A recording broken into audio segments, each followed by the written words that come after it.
உலகமே இப்போ ஒரு மிகப்பெரிய ஆபத்தோட விளிம்பில் நிற்குதுன்னு தான் சொல்லணும். ரஷ்யா உக்ரைன் போர் ஆரம்பிச்சு இத்தனை வருஷங்கள் ஆகுது. ஆனால் இப்போதான் இந்த போர் ரொம்பவே ஆபத்தான ஒரு கட்டத்தை எட்டி இருக்கு. ஐரோப்பாவிலே மிகப்பெரிய அணு மின் நிலையமான சாப்ரோசியா மேலே ஒரு ட்ரோன் தாக்குதல் நடந்திருக்கு. இது வெறும் தாக்குதல் மட்டுமில்லை, இது ஒரு எச்சரிக்கை.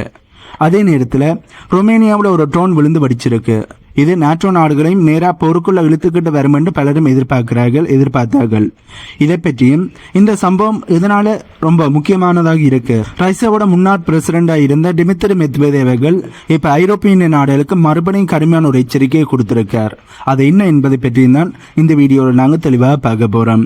வீடியோக்குள்ள போறதுக்கு முன்னே நம்ம சேனலை சப்ஸ்கிரைப் பண்ணி பக்கத்துக்கு பெல் ஐக்கான கிளிக் பண்ணி வைங்க. அப்பதான் நம்ம போடக்கூடிய வீடியோஸ் நீங்க உடனுக்குடன் பார்க்க முடியும். வாங்க இப்ப வீடியோக்குள்ள போலாம். இப்ப நாம பேச போற இந்த சாப்ரோசியா அணு மின் நிலையம் வெறும் ஒரு மின் உற்பத்தி நிலையம் மட்டுமில்ல, இது ஐரோப்பாவிலேயே மிகப்பெரியது. இந்த போர் ஆரம்பிச்சதுல இருந்து இந்த இடம் உலக அரசியலோட மிகப்பெரிய ஒரு பிளாஸ் பாயிண்டா இருக்கு. 2022 ஆண்டு மார்ச் மாதம் ரஷ்யாவோட படைகள் இந்த சாப்ரோசியா நியூக்ளியர் பவர் பிளான்ட் தங்களுடைய கட்டுப்பாட்டுக்கு கொண்டு வந்திருந்தார்கள். அன்னையில இருந்து இன்னைக்கு வரைக்கும் இது அமைதி இல்லாம இருக்கு. ஏனென்றா உக்ரைன் இதனை மீட்டெடுக்கணும் பண்றதுக்காண்டி தொடர்ந்து தாக்குதல் செய்கிறார்கள். ஏன் இந்த இடம் அவ்வளவு ஆபத்தானதுன்னு நீங்க யோசிக்கலாம். இதோட தொழில்நுட்பத்தை பார்த்தோம்னா இங்க மொத்தம் 6 அணு உலைகள் இருக்கு. இதுல டர்பைன் கால் அப்படிங்கிறது மின்சாரத்தை உருவாக்குற மிக முக்கியமான பகுதி. இப்ப சமீபத்தில் நடந்த தாக்குதல்ல ஒரு உக்ரைனை சேர்ந்த ட்ரோன் நேரா இந்த டர்பைன் கட்டிடத்தை தாக்கி இருக்கு.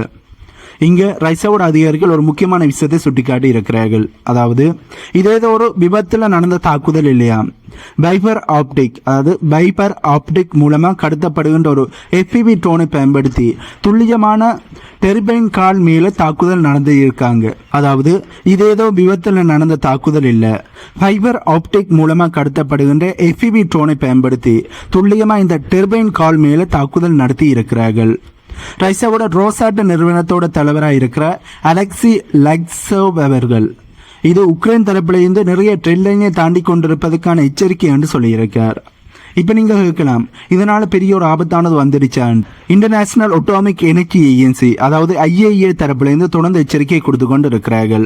நீங்க போர் செய்யுங்க, அதை தப்புன்னு சொல்லல, ஆனா அணு மின் நிலையத்தை விட்டு தள்ளியே இருங்க அப்படின்னு பலமுறை எச்சரிக்கை கொடுத்திருக்கிறார்கள். ஆனா இங்க நடக்கிறது என்ன, 2 தரப்பும் மாறி மாறி ஒருத்தர் மேல ஒருத்தர் பழிய போட்டுக்கிட்டே இருக்கிறார்கள். நீங்க தான் தாக்குனீங்கன்ற ரஷ்யாவும் இல்ல நீங்க இதனை பாதுகாக்க தவறிட்டீங்கன்னு உக்ரைனும் தொடர்ந்து சொல்லிக்கிட்டே இருக்காங்க. இந்த தாக்குதல் முக்கியமா இதை உணர்த்ததுன்னா போர்க்களத்துல வர்ற ஆவேசத்துல அணுசக்தியை பாதுகாக்கணும் என்ற மிக முக்கியமான விஷயத்த 2 நாடுகளுமே மறந்துட்டாங்க என்பதுதான் உண்மை. எச்சரிக்கை, இதே மாதிரியே தொடர்ந்து தாக்குதல் நடந்தா எதிர்காலத்துல கதிரியக்க கசிவு இல்லாம பாதுகாப்பா இருக்க முடியுமாங்கிறதே மிகப்பெரிய ஒரு கேள்விக்குறியா மாறிடும். அணு உலைகள் இப்போ இயங்கலனாலும் இந்த அணு உலையானது இயங்காம இருந்தாலும் அதை நிர்வகிக்கிற அந்த நுணுக்கமான கட்டமைப்பில் ஏற்படுகின்ற சின்ன பாதிப்பும் நீண்ட காலத்தில் விபரீதத்தை உருவாக்கும். மொத்தத்தில் இந்த சாப்ரோசியா அணு நிலையம் இப்போ ஒரு டைம் பாம் மாதிரி தான் இருக்கு. அது எப்போ வேணாலும் வெடிக்கலாம். இல்லை அதுக்கு முன்னாடி இருக்கிற இந்த சம்பவங்கள் உலகத்தையே ஒரு மிகப்பெரிய ஆபத்தில் தள்ளலாம். இதையெல்லாம் பார்க்கும்போது போரினுடைய கொடூரங்களை மக்கள் உணர்ற வெளியே விட அந்த போரினுடைய கொடூரத்தால மக்கள் உணர்ற வெளியே விட இந்த அணுசக்தி அபாயம்தான் உலக நாடுகளிலேயே தூங்க விடாம பண்ணிக்கிட்டு இருக்கு. அடுத்ததா ரொமேனியா பக்கம் வருவோம். இந்த ரொமேனியா ஒரு நாட்டோ உறுப்பு நாடு. அங்க ஒரு ட்ரோன் விழுந்து 2 பேர் காயமடைந்திருக்காங்க என்பதை ஏற்கனவே எங்களுடைய வீடியோல பார்த்துருந்தோம். ஒரு நாட்டோ நாட்டுக்குள்ளேயே ட்ரோனானது வருதுன்னா அவங்க பாதுகாப்பு வலயத்தில் ஓட்டையானது இருக்கு என்பதுதான் அர்த்தம். இதைத்தான் இப்ப நிறைய பேர் வச்சு கிளாய்ச்சி கொண்டு இருக்கிறார்கள். இது நாட்டோ நாடுகளுக்கு மிகப்பெரிய ஒரு அவமானத்தை ஏற்படுத்தி இருக்கு. அந்த நாட்டுக்கு இருக்கின்ற ரஷ்யாவோட தூதரக அதிகாரியை ரொமேனியா வெளியேற்றிட்டார்கள். அப்படி வெளியேற்றினாலும் இது ரொமேனியாவுக்கு விழுந்த மிகப்பெரிய ஒரு கெட்ட பெயர், நாட்டோவுக்கு விழுந்த மிகப்பெரிய ஒரு அவமானமாக தான் பார்க்கப்படுது. நாட்டோவும் ரஷ்யாவும் ஏற்கனவே முட்டிக்கிற நேரத்தில், அதாவது 2 நாட்டுக்கு இடையில மிகப்பெரிய ஒரு போரானது வரக்கூடிய வாய்ப்புகள் இருக்கிற இந்த நேரத்தில் இப்போ ரொமேனியாவுக்கு ட்ரோன் போய் விழுந்திருப்பது இந்த நிலைமையை இன்னுமே மோசமாக மாற்றி இருக்கு என்பதுதான் நிறைய வல்லுநர்களோட கருத்து. இப்போ நாம இந்த வீடியோட இன்னும் ஒரு முக்கியமான பகுதிக்கு வந்திருக்கோம். ரஷ்யாவோட முன்னாள் பிரசிடண்டா இருந்த டிமித்ரி மெத்வதேவ் அவர்கள் இப்போ ரஷ்யாவுடைய பாதுகாப்பு கவுன்சிலுடைய துணைத் தலைவராக இருக்கார். அவர் வெளியிட்டிருக்கிற கருத்துக்கள் சாதாரணமாக கடந்து போகக்கூடிய கருத்துக்கள் இல்லை, அவை நேரடியாக ஐரோப்பாவை எச்சரிக்கும் வகையில் இருக்கு. அண்ட் அவர் வெளியிடுகின்ற கருத்துக்கள் ரஷ்யாவோட பிரசிடண்டாக இருக்கிற புடின் அவர்கள் என்ன நினைக்கிறாரோ அதில் பிரதிபலிக்கிற மாதிரி இருக்கு. ஏனெண்டா ஒரு நாட்டினுடைய தலைவர் அனைத்தையுமே நேரடியாக வெளியில் சொல்ல மாட்டார். அவருக்கு கீழே இருக்கிற அதிகாரிகளை வச்சு தான் என்ன நினைக்கிறேன் என்பதை வெளியில் சொல்லுவார். ஏனென்றா ஒரு நாட்டினுடைய தலைவர் தொடர்ந்து அனைத்தையுமே வெளியில் சொன்னார் அவருடைய கருத்துக்கு மதிப்பானது இருக்காது. இதனால தான் அவருக்கு கீழே இருக்கிற அதிகாரிகளை பயன்படுத்தி தன்னுடைய கருத்துக்களை பிரதிபலிக்க வைப்பார். அதே மாதிரி தான் புடின் அவர்களுக்கு டிமித்ரி மெத்வதேவ் அவர்களும் உளவுத்தவர்கள்.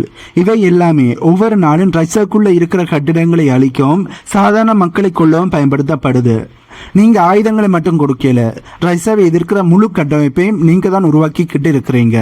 அப்படி இருக்கும்போது நீங்க நடுநிலையா இருக்கிறீங்க அப்படின்னு சொல்ல முடியுமா? எப்படி சொல்ல முடியுமா? அதனை இதுதான் அவரோட, அதாவது டிமித்ரி மெத்வதேவ் அவர்களோட கேள்வியா இருக்கு. அதாவது ஐரோப்பிய இந்தியம் இப்போ நியூட்ரலாக இல்லை, அவர்கள் முழுமையாக உக்ரைனுக்கான சப்போர்ட்டை கொடுத்து ரஷ்யாவுக்கு எதிரான நேரடியான பொருளை களமிறங்கி இருக்கிறார்கள் என்பதுதான் டிமித்ரி மெத்வதேவ் அவர்களோட கருத்தாக இருக்கு. இதோட உச்சகட்டமாக அவர் ஐரோப்பிய மக்கள் ஒவ்வொருவரையும் பார்த்து ஒரு எச்சரிக்கையை கொடுத்திருந்தார். அதை பற்றி ஏற்கனவே எங்களோட வீடியோவில் பார்த்துருந்தோம். சாதாரணமான ஐரோப்பியர்களே, உங்கள் அரசாங்கங்கள் இந்த போருக்குள்ளே உங்களை தள்ளிக்கிட்டு இருக்காங்க, அதாவது ரஷ்யாவுக்கு எதிரான போரில் உங்களை தள்ளிக்கிட்டு இருக்காங்க. அதனால் இனிமேல் அமைதியான தூக்கம் என்பது உங்களுக்கு கிடையாது, இனி வரும் நாட்கள் இனிமே ஆபத்தாக இருக்கும் அப்படின்னு டிமித்ரி மெத்வதேவ் சொல்லியிருந்தார். இது ஒரு சாதாரணமான அரசியல் அறிக்கை இல்லை, இது ஐரோப்பாவோட அன்றாட வாழ்க்கையை நிலைக்குழிய வைக்கக்கூடிய ஒரு நேரடியான மிரட்டல். மெத்வதேவ் ஏன் இப்படி பேசுகிறார்? இதுவரும் கோபமா அல்லது ரஷ்யாவோட திட்டமிடப்பட்ட ஒரு ஸ்ட்ராட்டஜியா? இப்படி பல கேள்விகள் உங்களுக்கு எழும்பும். ரஷ்யாவை சுற்றி இருக்கிற நாடுகள், குறிப்பா நாட்டோ உறுப்பு நாடுகள் உக்ரைனுக்கு தொடர்ந்து ஆதரவு கொடுக்கிறது ரஷ்யாவுக்கு மிகப்பெரிய ஒரு எரிச்சலை உண்டாக்கி இருக்கு. இந்த எச்சரிக்கையின் மூலமா ஐரோப்பிய நாடுகள் உக்ரைனுக்கு ஆயுதங்களை அனுப்புறதை நிறுத்துவாங்களா, இல்ல ரஷ்யா இதை தங்களுக்கு சாதகமாக பயன்படுத்தி இன்னுமே தீவிரமான தாக்குதலை திட்டமிடுகிறார்களா?